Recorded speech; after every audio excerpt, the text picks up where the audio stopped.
Hey everybody, this is Larry. This is me going with Q3 of the bi-weekly contest 151. Find minimum cost to remove array elements. Hit the like button, hit the subscribe button, join me in Discord. Let me know what you think about this one.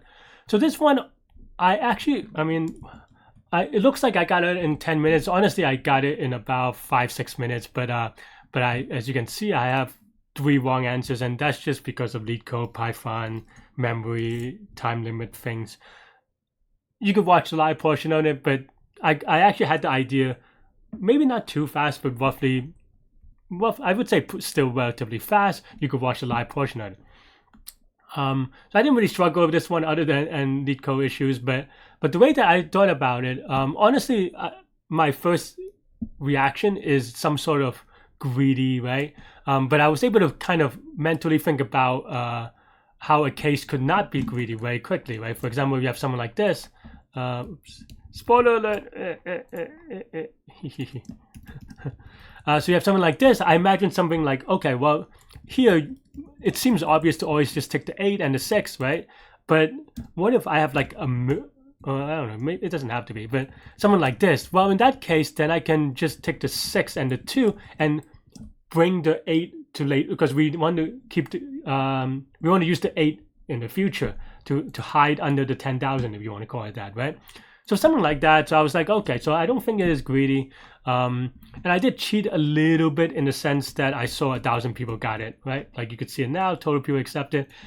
It's a virtual contest thing. It's not my fault necessarily. It's just hard to not look at it when it's in your face. And during the contest, this is actually sometimes important, or not important, but just give you a gauge of how difficult a problem is. So it's hard for me not to look at it, because I do look at it naturally, and I want to look at it naturally during an actual contest. Anyway, so a minor cheating there, but so I was like, okay, well, I don't think it's greedy, at least not in the very obvious greedy way. Then how would I do it? But then I was like, okay, look at the constraints. I was like, oh, n is equal to 1,000. So I could do something n squared and it'll be fine, right? So I was like, is there a dynamic programming solution? And just to be clear, my thought process is exactly how I mentioned it. I went through the greedy idea. I was like, okay, is there maybe a sorting or heap greedy type thing? But then, and that was because I didn't look at the constraint. When I saw the constraint, I said, okay, can it be dynamic programming?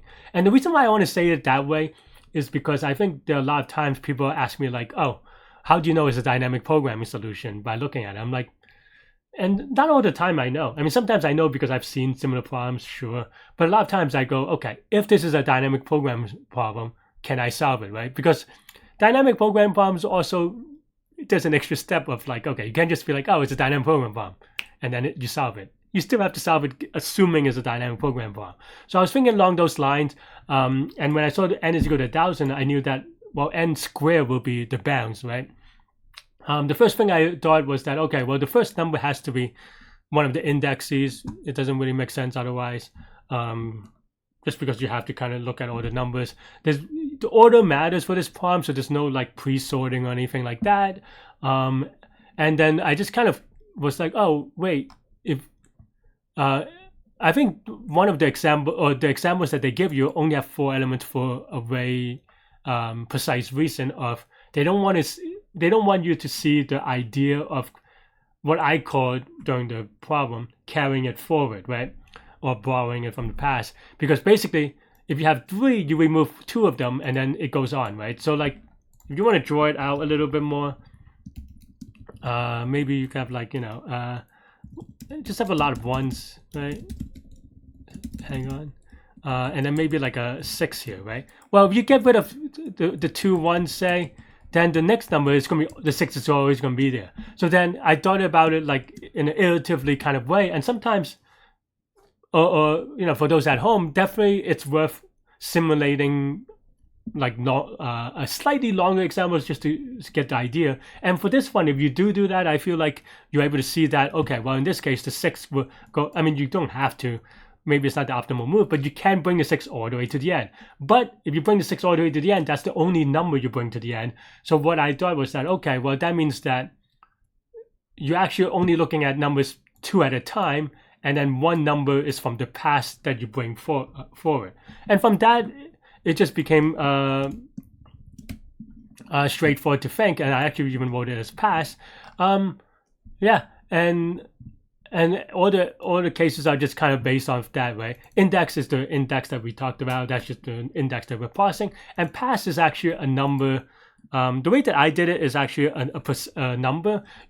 You could actually use it as an index. The reason why I choose pass as a number instead of the index is because in theory, it helps you reduce more cases in the sense that if these are all ones, then the pass will always be a one. So it'll be one versus index and one versus index and then multiple indexes representing the number one, right?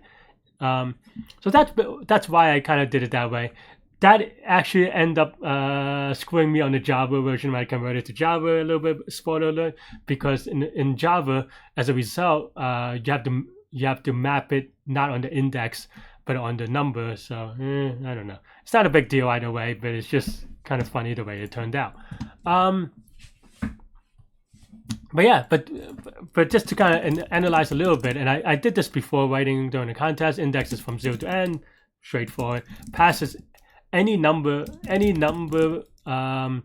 from 0 to, or maybe 1, I forget if it's 1 or, yeah, 1 to 10 to the 6. So then looking at it like this, it's very big, but keeping in mind that this is any number actually from 0 to index, right? Or index minus 1 maybe, right? So there are at most index or n unique numbers. So that's kind of the way to think about it. So that means that this is n squared on the number of inputs. So as long as we don't have a crazy for loop, we're fine, because then now then everything is a lookup and everything is an O of 1, and we're happy. And that's really the idea, right? Where if index is greater than or equal to n, that means we only have one number left, and the number is the number that we brought from the past, so that's the answer. If we have two numbers left, that's how I wrote it, because I wrote this actually, and I was like, okay, well, if this is out of bounds, then we only have two numbers. So so that's how I wrote this if statement, and then we just return the max of these two numbers, right? Also, base case, hopefully straightforward. Otherwise, we just go, okay, well, it's just a tick, right? So we have three numbers. Even wrote it out this way. It's equal to the past number, the index that we're looking at, and the next number, right? So the two index. And actually, I kind of lied on this one. Now that I think about it, this is not 0 to n.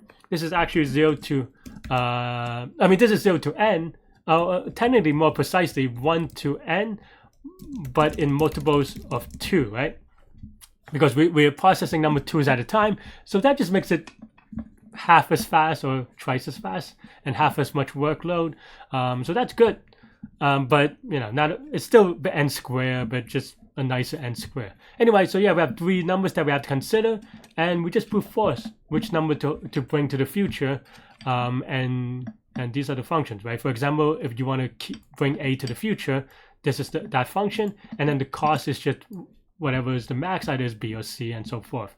And you have three versions of these that you can do. You can either pick a, b, or c, right? And that's it. Yeah, and we start off actually, we skip the first number because we count that as the pass. So that's a little bit cleaner. You can also kick it off with the fourth number or something like that, with writing basically this, but same idea. And yeah, this is n squared, like I said, because they're n squared number of inputs and O of 1 number of operations inside. They're all lookups. So yeah, that's it. That's all I have for this one. Let me know what you think. Let me know if you have any questions. Yeah, and you could watch me solve a live in contest next, including all the silly converting to Java things. Yeah, but I think this is fine. Right? Yeah. Honestly, that problem, it was all intuition, so I didn't really slow down to prove it, but it makes sense. I'll draw it out later in the explanation. All right, let's see. We have it's 5 and 6, so I should be able to do it.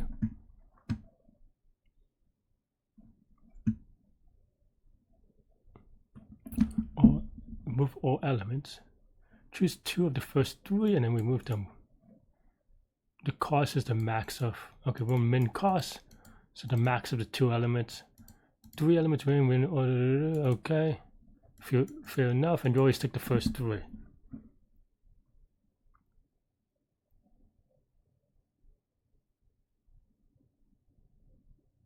Oh wait, I misread this. 2 elements of the first 3, and then take the max of the 2 elements.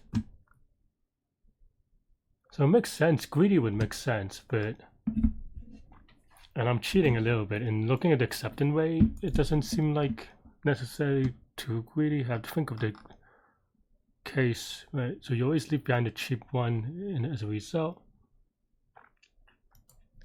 How do you do it? I guess that's why they don't show you any bigger ones, but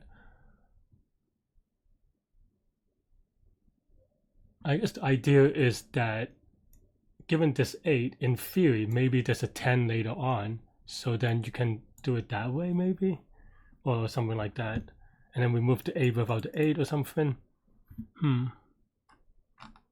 So there's some weirdness here, and it's 1,000, so maybe I should have seen that first. Is it?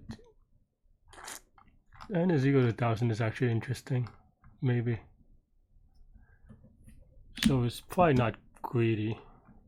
Is there a DP?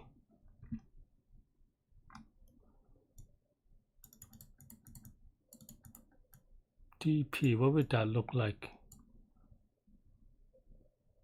Well, if you only remove, so you only carry one element forward, so that's the DP, right? The DP is that you carry one element forward because you always eliminate 2. So you have one from the pass. Okay, yeah, I think that's fine. One from the pass and then the index. So that's going to be n squared, and you have 2 choices, so that's going to be n squared, right? All right.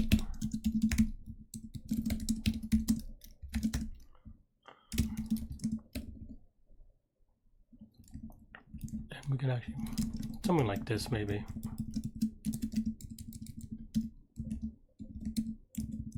Right, and then if index is equal to greater than equal to n, then we return 0. That's fine. And then the case is a little bit awkward. How many numbers do we have left? Well, we always only look at 2 numbers at a time. So we have, okay, a is equal to pass nums of index and nums of index plus 1. We have to be a little bit careful about the index plus 1, right? So okay, so we always have a number from the pass, which means that if index plus 1 is greater than or equal to n, then we just return the max of nums of index and the pass, because we have to pick the max of these things. Actually, I don't, is this case the pass? No. Okay, so this is the case with 2 numbers left. If there's only 1 number left, then it's only the pass, right? So maybe this actually returns pass, because we always assume that we don't have it. I don't know, we have to be careful. Okay, otherwise, then now we have a couple of choices, right? Let's actually do this.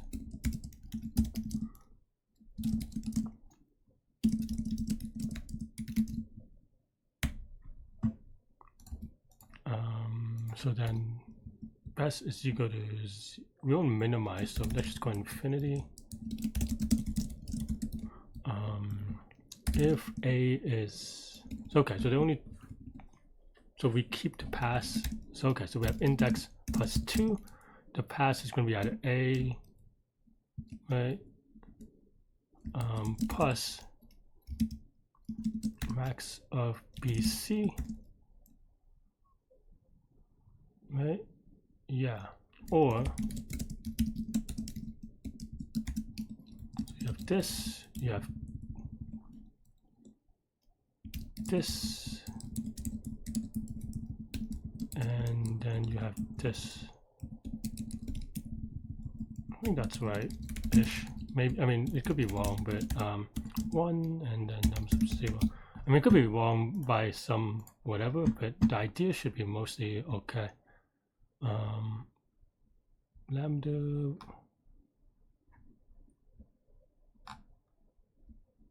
Oh, I'm dumb, I forgot to.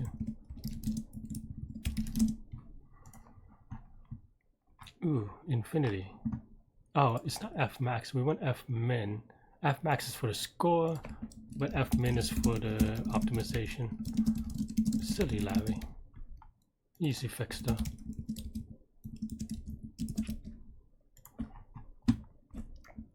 And 5. YOLO.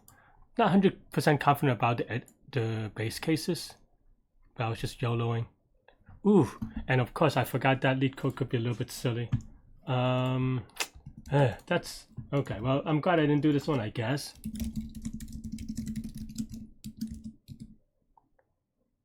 But it's still very sad.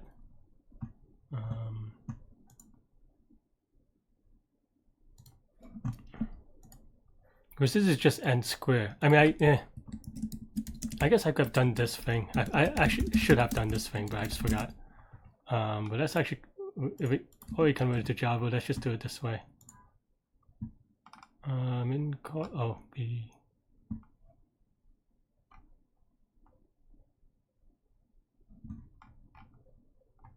It should be an int. There are 1,000.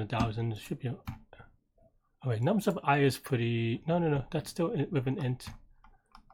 Where am I using long? This is the one.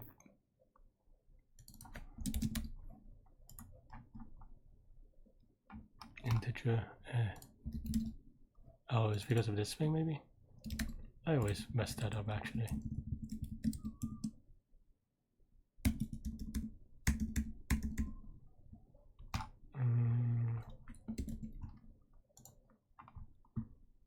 Oh, come on. Best is an int.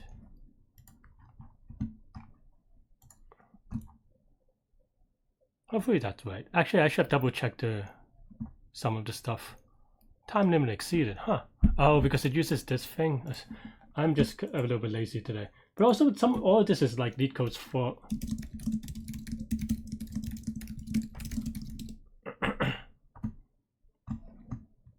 Like, I don't really feel that bad about it per se.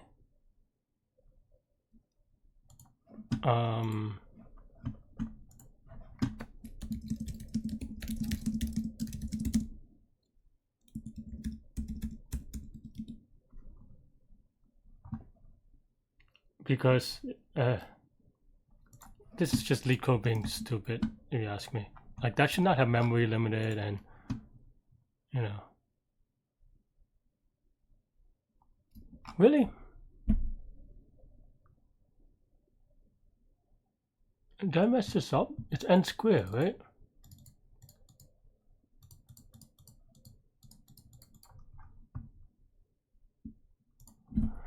I guess I should have ran it, honestly.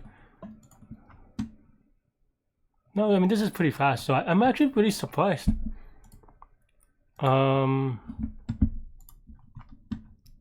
And even this is a little bit fast. Let's give a submit on it. That'd be fun if the Python version works, but I don't. Am I messing this up? Funny enough, the Python version works and the Java doesn't. Why is the Java so slow though? Maybe I'll have to take a look at this. Oh, I mean, use arrays instead of. No, you can't really use arrays because these are integers. You could keep indexes, but I guess I could win it this different way, but it's still, this should not have memory limit exceeded, so I don't know. Anyway, what is my, I mean, I don't know. I got this way, I thought I got this very quickly and should have been with no wrong answers, so that's actually pretty bad. But thanks for watching, everybody. Hit the like button, hit the subscribe button, join me on Discord. Let me know what you think about this contest, these problems, everything in between. Stay good, stay healthy to good mental health. I'll see y'all later and take care. Bye-bye.